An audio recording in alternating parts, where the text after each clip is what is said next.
Now we need to move on to, I guess I would call this the meat of the episode. It's something that Haleigh cooked up, and I know you put in a good deal of like thought time and research, and sadly I didn't get the opportunity to watch the brand new episode of Game of Thrones because I didn't get into LA until 1 o'clock in the morning, and that was sad, but I am really excited to be able to talk about this because I think it's something that exists in that TV show that is not highlighted as often as you think it would be. So, Haleigh, do you want to kick us off talking about horror in Game of Thrones? Yeah, that was kind of my inspiration, was just that we don't talk about the horror of it ever, really. I even did a Google, like, is this like an overdone idea?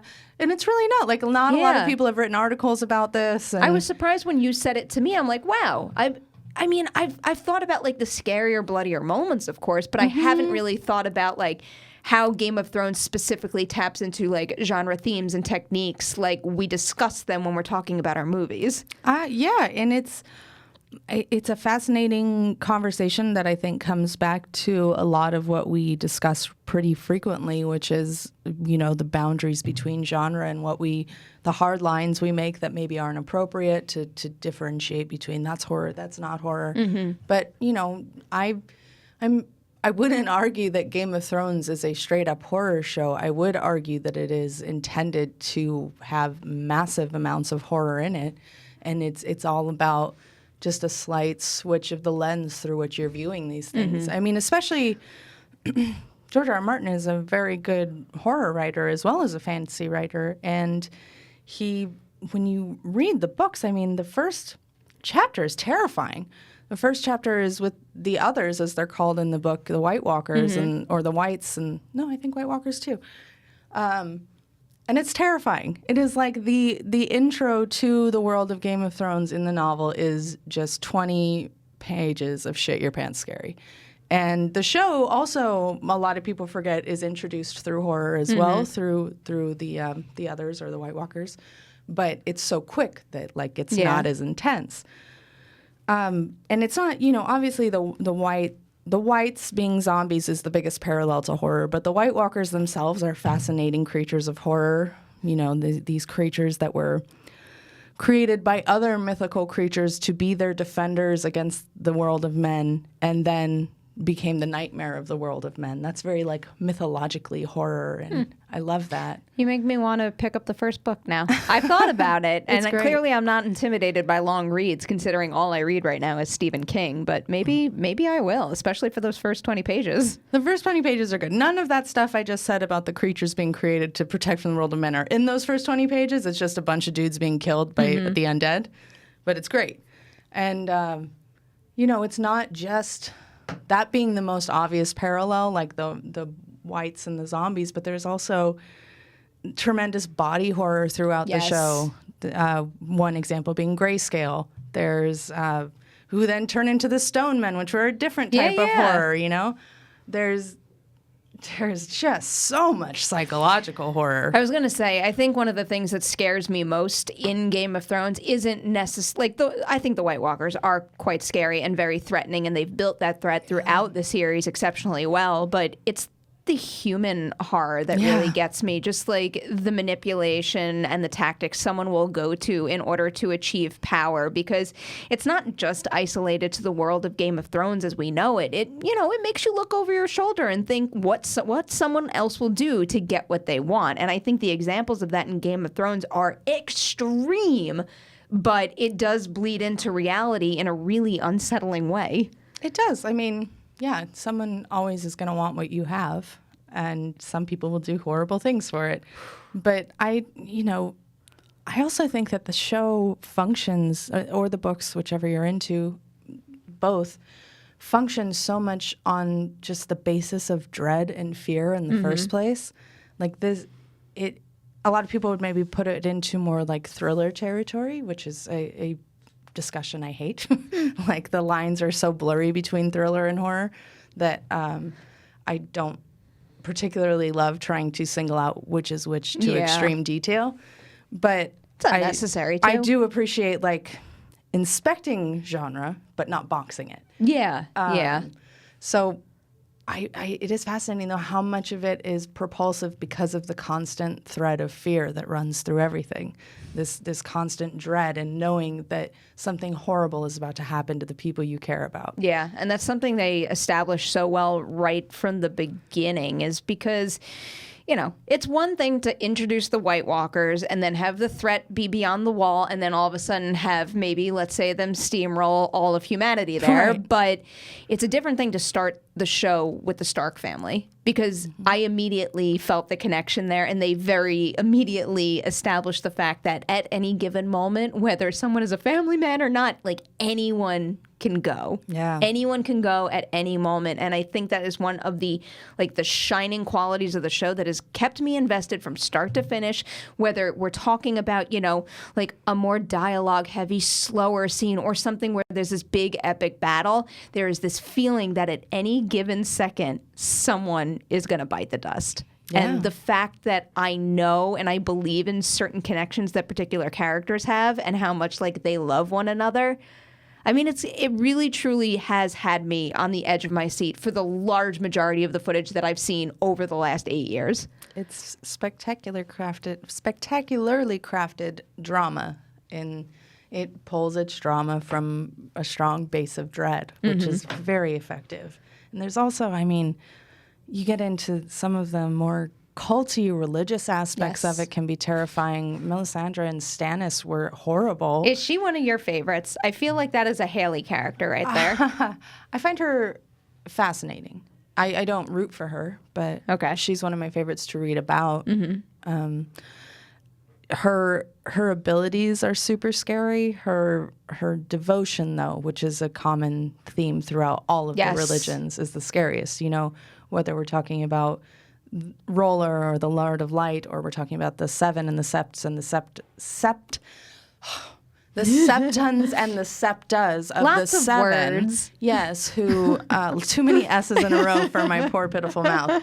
But who, you know, we saw come into King's Landing and in the later seasons and really take over with the faith militant. That's a different type of religious horror. They're not burning people alive, but they're doing horrible things. Yeah. I found that element of the more recent episodes extremely scary. And then I just go back to, you know, also it's like not even just the devotion to, like, faith and supernatural abilities, but also to family. Yeah. And that, like, what scares me most about that in the show is that's the most relatable thing in it. Like, actually, we were talking about it earlier, like the lengths you would go to protect your family and what you believe in. And we've seen that a lot throughout the season. We've seen characters grow by kind of like using that as a foundation for their arcs. And we've seen them devolve into monsters over at Cersei. Exactly. Well, I mean, that's the other thing about the show is, like, you have it tackling something and then showing so many, like, divergent paths also. Yeah. It's like nobody is the same in this show, and it freaks me out. Can you think of anybody on the show? Oh, yeah, never mind. I was going to say, who, like, fulfills the serial killer box? But it would be, like, for me, the Faceless Men and the Waif are sort of like that. They're coming for you. I'm trying to think if there's anybody else that would, like, tick that, because that's not immediately where my mind went, even though that's an appropriate answer. And then there's, you know, Ramsay is practically doing Hostel. Oh, yeah. Like, he puts Hostel to shame in some scenes. I think Ramsay might be one of the closest things to a serial killer we've seen on Game of Thrones. Well, where, like, he 100% is a serial killer. He is just like, I mean, he's 100% a serial killer, but also just like he's out for blood and he takes pride in spilling it. Yeah, and he loves to torture. That he does. I'm not a fan of those scenes. I rewatched the whole show before this season, and those were some of my least favorite to get to. Yeah, I guess I would probably say the same. There's this incredibly effective scene where he just cuts a piece of skin off of Theon's finger and pulls on it. And I was like, no. How is that one of the most brutal things I've ever seen on this show? But it is so harsh. Oh, He's not my favorite character, but he is definitely a horror character. I mean, he was pretty freaking scary when he was still in play. I mean, you know, I did get the sense that he was going to meet his demise eventually, but he felt like a real threat to me. Yeah. He really did.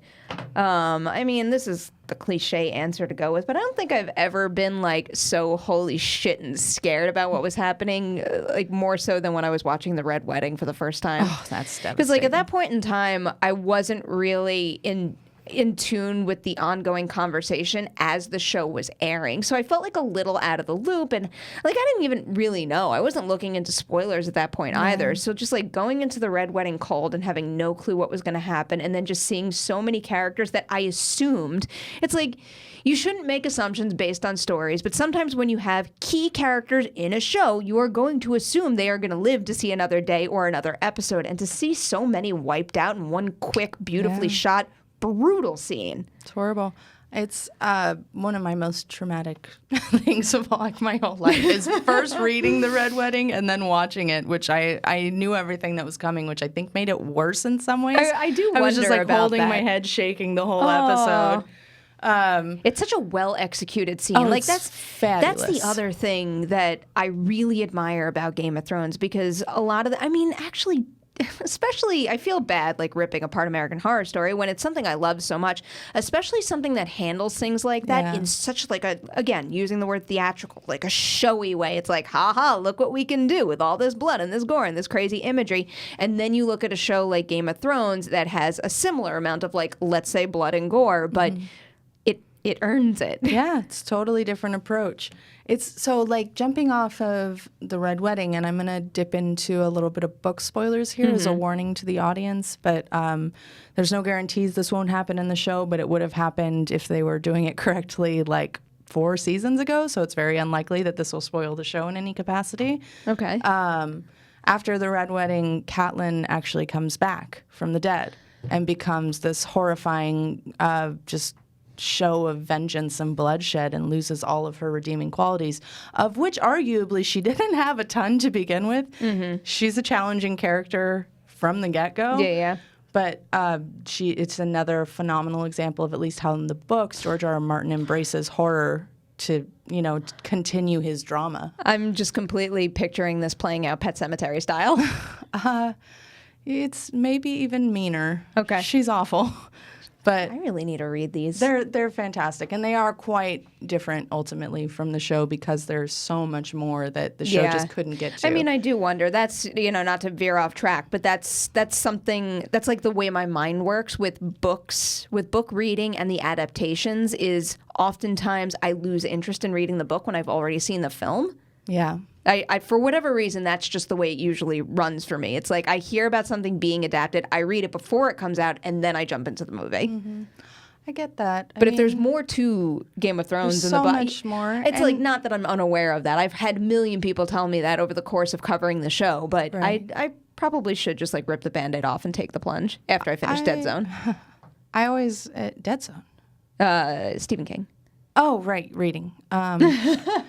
I was like, we didn't talk about that movie or show today. I recently finished a semi-reread of Misery, which Erlinger gave me the actual physical book years ago, and I jumped into like the smallest fraction of it, and I'm like, here, have it back, I read it. And I never fully read the thing, so I queued up the audio book like a month ago, and it's phenomenal. Yeah, of course. And then after that, he said, you have to go to Dead Zone next, so I did. Okay, good choice. It's... Right. Yeah, so... Game of Thrones. Yeah. Horror. It's cool. I was trying to hang on to a thought, but it's gone. No. I guess I'll leave it on this quote from George R. R. Martin, who wrote the damn thing and would know. He has written horror as well, mostly in short story forms. But he has a collection of those stories called Dream Songs. And in that book, he says, bad horror stories concern themselves with 6 ways to kill a vampire and graphic accounts of how the rats ate Billy's genitalia. Good horror stories are about larger things, about hope and despair, about love and hatred, lust and jealousy, about friendship and adolescence and sexuality and rage, loneliness and alienation and psychosis courage and cowardice, the human mind and body and spirit under stress and in agony, the human heart in unending conflict with itself. Good horror stories make us look at our reflections in dark, distorting mirrors where we glimpse the things that disturb us, things that we did not really want to look at. Horror looks into the shadows of the human soul, at the fear and rages that live within us all. Holy shit. Is that not great? That is like a pitch perfect quote. It's funny when you read that too, because that is essentially exactly how I described my experience with horror in the show, where it's like a reflection of like real human qualities. And I mean, that is what all horror is about. It's like, I will never say no to, let's say, a cheesy slasher movie, something that can be basically boxed in as a fleeting thrill. But if you want to really get under someone's skin and have them thinking about the story that you told and made them experience well after the credits roll, right there, that quote that you just read is the way to do it. That's it. And that's Game of Thrones. Vicious. You know, that's all those things he just said are in Game of Thrones and do tap into the horror of all of those elements of the human experience. I feel like we got to hang that quote up in this room when we do the show or something. That's really well said. And you said he said that in Dream Songs, yes. Okay. I'm looking at it right now. It's available in audiobook. So I might listen to it. Yeah, he's quite a writer, that one. You can see how he got so popular. Yeah, just a little bit. I think the ratings came in for the first episode of season 8, and they're like through the roof. Is it the biggest thing ever? I believe it was the biggest of all time. I can tell you. The headline I'm reading here is Game of Thrones. Go away, ad. Game of Thrones season 8 premiere draws 17.4 million viewers, sets multi-platform record. Wow. Insane. Wow. That's insane. And you know what? I'm not included in any of those in any of those views, or at least not just yet. Well, that's another thing. If you think about how many people watch Game of Thrones in groups or at bars, like, it's not even close to the amount of actual individuals who were watching last night. Yeah. I was blown away. I went on Twitter on the way home from the studio last night because we did the Thrones talk, and it, like, every single trending topic was Game of Thrones. Yeah. It was all the names of all the characters. It was unbelievable. I was looking at the back ends this morning, and it's just like seeing the ranking of articles. Yeah. It's insane. It started like a wonderful craze. And actually, like, I don't even want to use the word craze in a way that makes it sound like, entertainment that's just that's trying to like hook you and basically get every dollar out of the world it possibly can. The reason why there's so many articles at like the top of our top performing articles with Game of Thrones is because of rich storytelling. There are so many questions and so many interesting things to dig into, and that's why everybody out there can write 1,000,001 think pieces, and you can have so many trending terms for one specific show. Yeah, people are hooked, and understandably. Whew. And you haven't seen it, so I'm not going to say what happens, but I do want to say that if you guys have not caught up with the season premiere episode, there is a sequence towards the end, you will know what I'm talking about when you see it, that proves that this is at heart at least somewhat of a horror show to a remarkable extent that had people lose their minds because it's creepy. I will circle back next week's episode with my reaction to just that, but